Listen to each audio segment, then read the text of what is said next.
as well get a recording of it.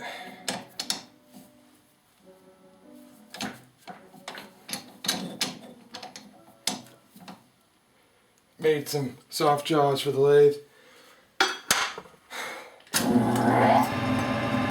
See how that looks.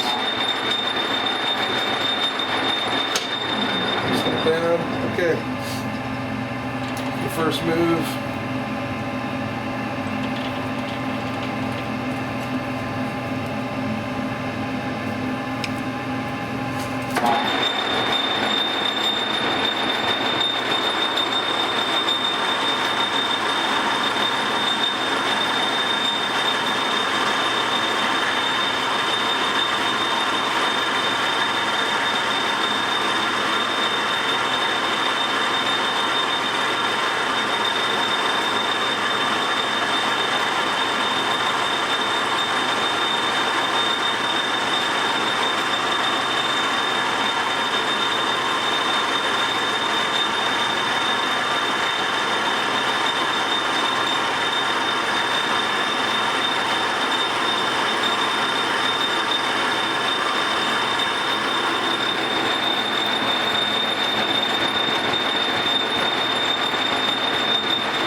Out to 3/4.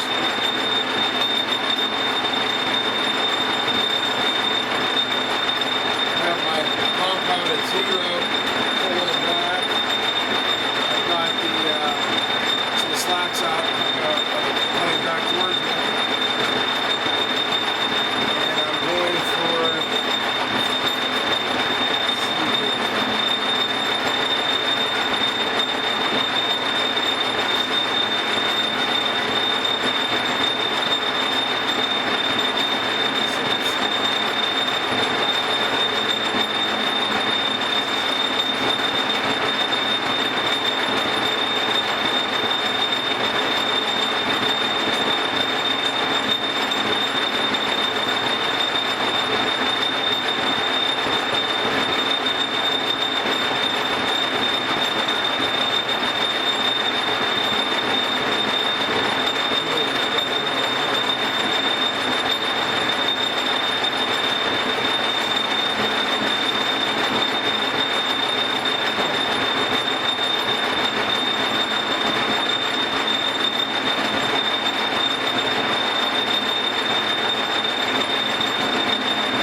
turn it to 21 on the dial. I don't know what I was, yeah, it's 21 because I'm on the board. Let's go to 21. It's the 84, I think I have it down.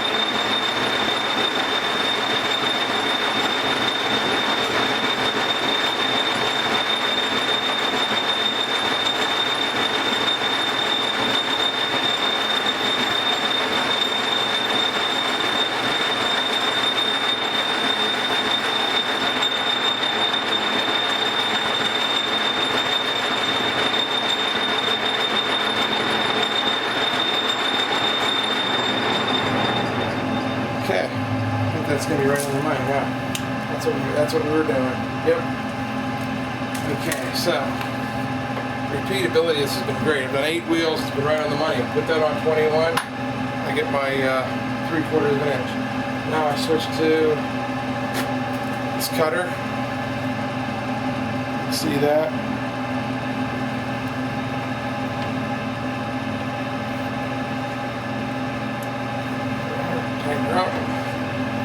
Go up here to the dial indicator.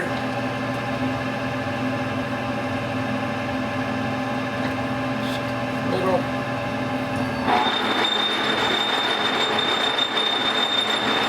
Take the dial indicator to 0. Lock it.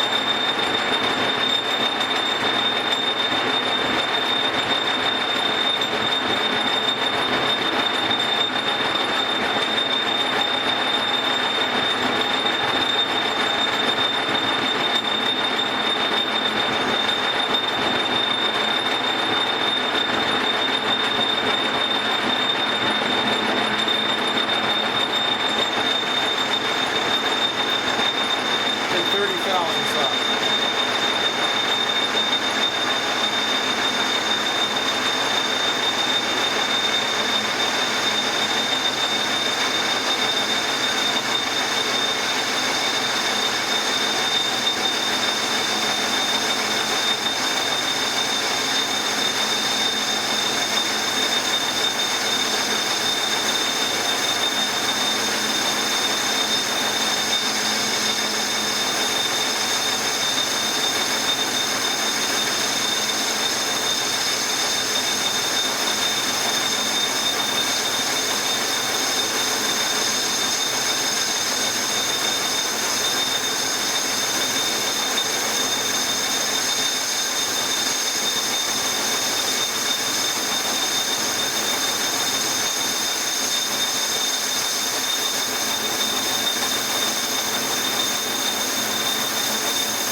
Compound 75, take out the slack.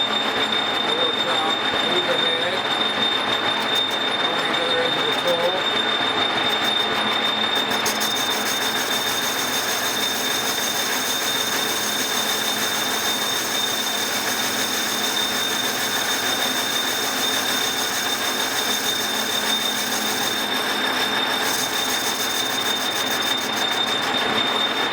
From the flange out.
Here we go.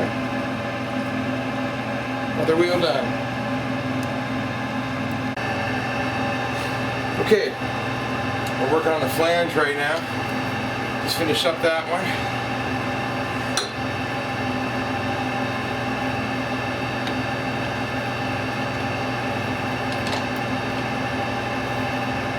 We're in the chuck. Close. Really nice.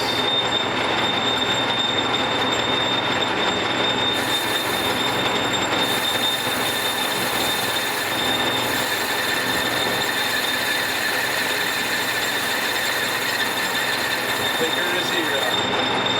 Back up.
Got a nice profile.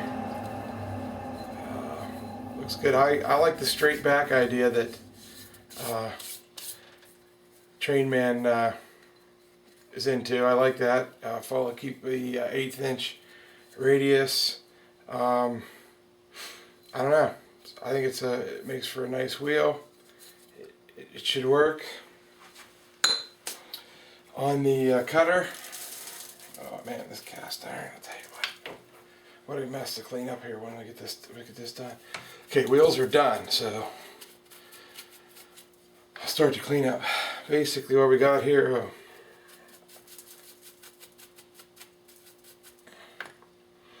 I ground this form, the forming tool, 1/8 inch radius, straight back, slight taper, or rounded the flange, and I used I took some of the bottom off of the cutter. I got rid of some of that, make it a little easier to grind. But what I used is a 4.5 inch die grind, angle grinder, your Harbor Freight $10 job, with a 16 inch thick cutoff wheels. Clamped that in my bench grinder, and had the blade this way, so I'm grinding. The blade is turning this way. Had the cover on me. I have the shield on, which is good. And I wear some safety glasses, but I was a little worried about those wheels. But I took my time, kept the bit cool, and we got it ground out. And I feel it did exactly what I wanted it to do, and it sounded great on the lathe, so shouldn't be any problem there. So that's the end of the wheels. Just one more. This is what we got. I mean, there's a little bit of tooling mark in there, but I mean, is that really going to matter? I don't think so.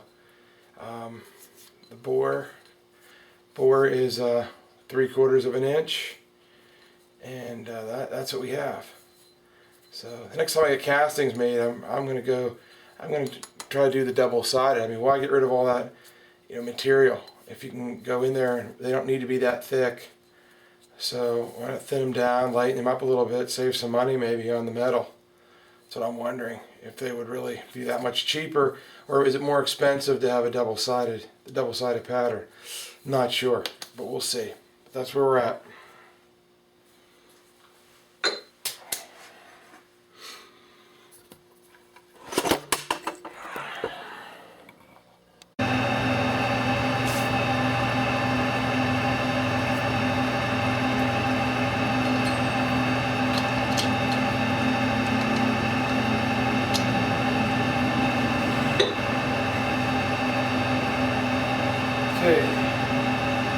Grab a wheel, seat in soft jaws.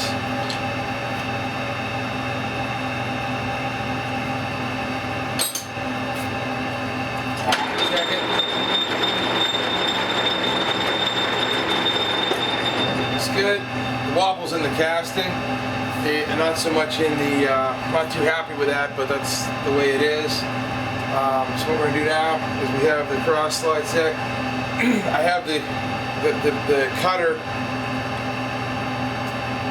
ground in such a way and angled in such a way that when I go in, I'm cutting the tread, cutting up to the flange. I have a stop set up. I'm cutting up to the thickness of the flange, and then after I hit both that stop and that's basically done.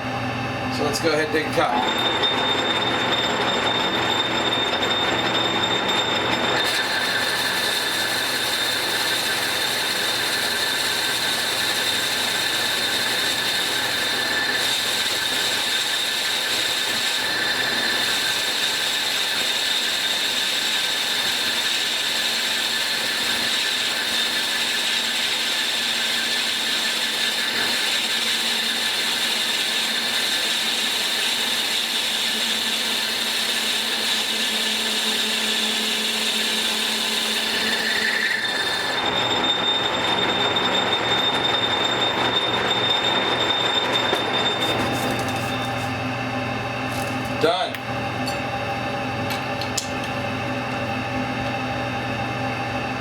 thickness, right depth.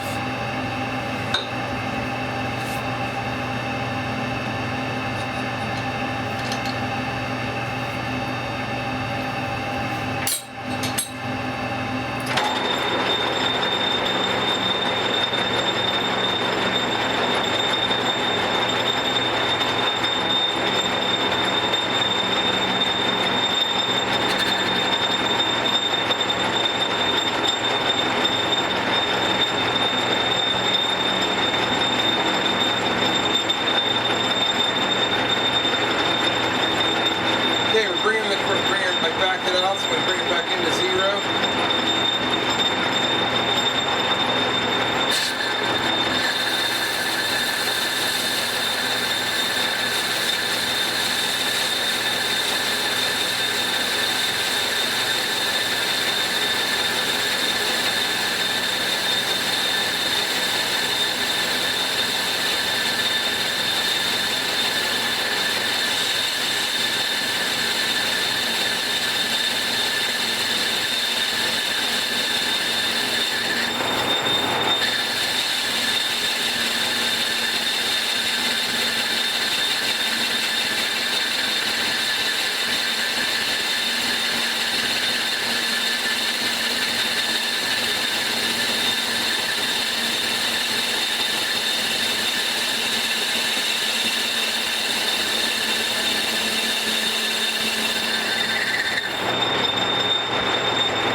Looks good. Looks good. Hit it.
The hole's right on the money, actually. That's where the problem was at. Was these wheels. I have a few of these wheels that were pre-drilled, pre-bored, so I had to go by the bore. So I kind of had to work from there backwards.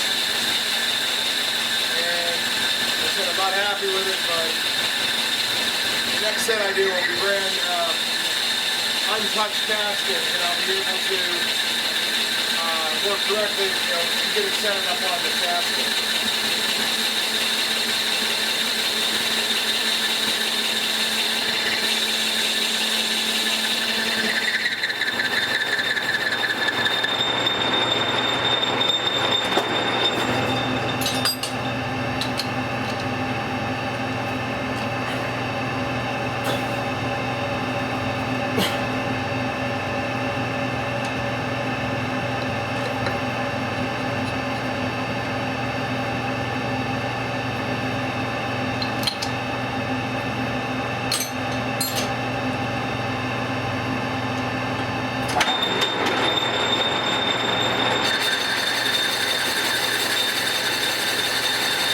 Trying a slower speed. It seems to work better though. This speed. Noise-wise.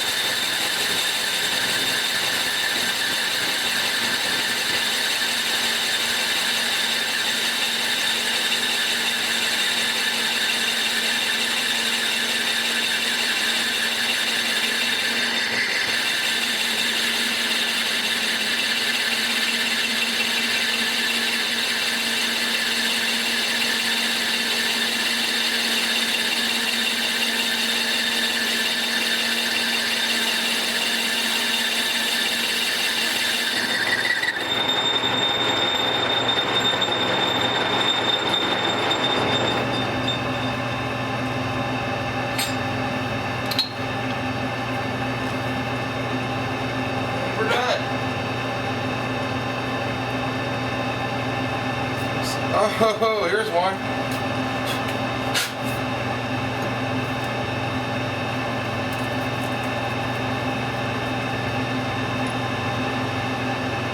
I like this way. This is Trainman 4602. Does his wheels this way, and I really liked it. I wanted to try it. He said you needed a big honking lathe to do it, and I said my 14-inch Hendy is probably more than enough, and it works. I like it.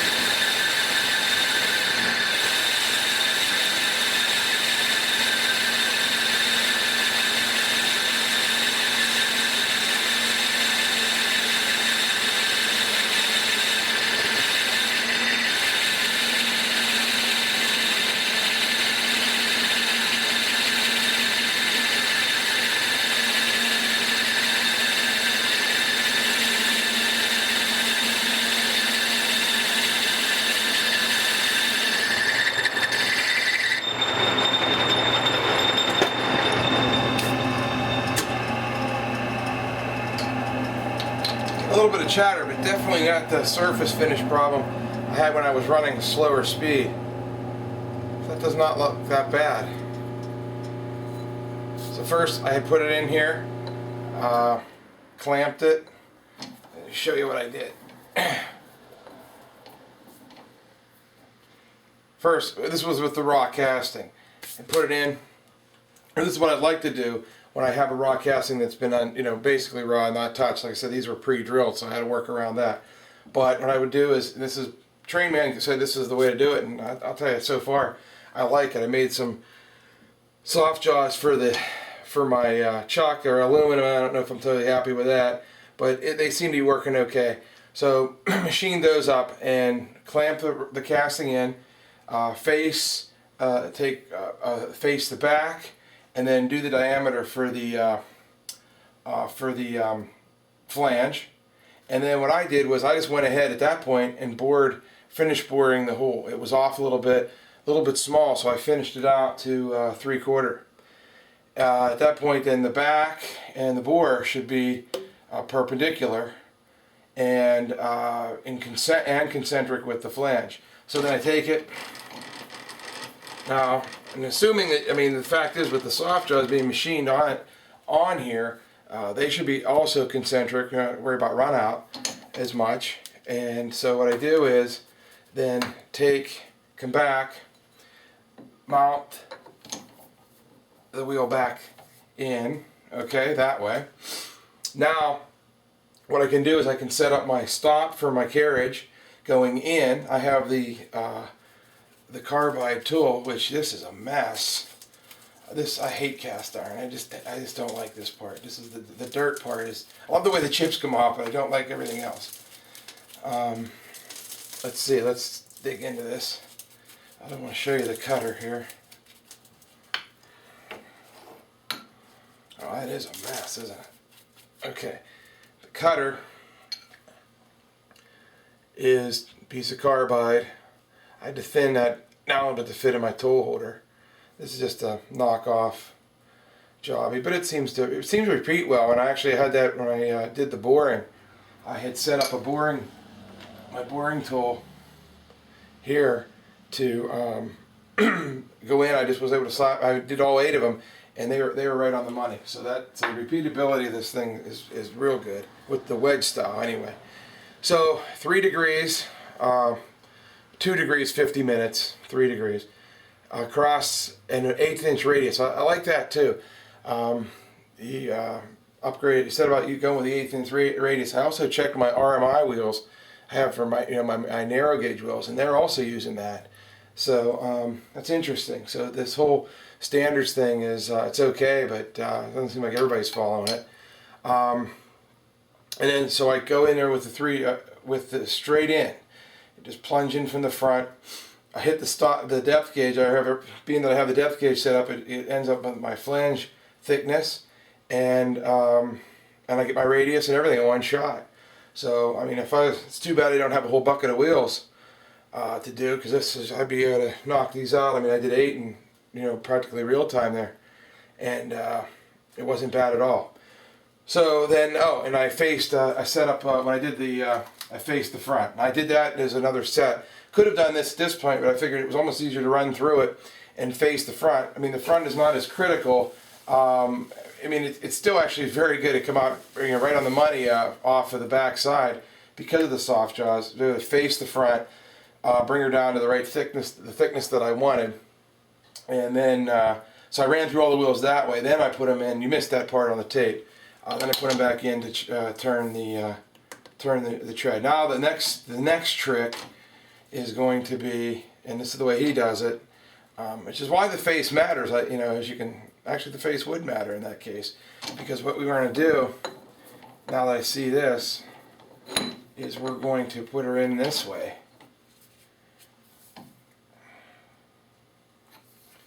Okay, and then we're going to make a tool to profile that flange.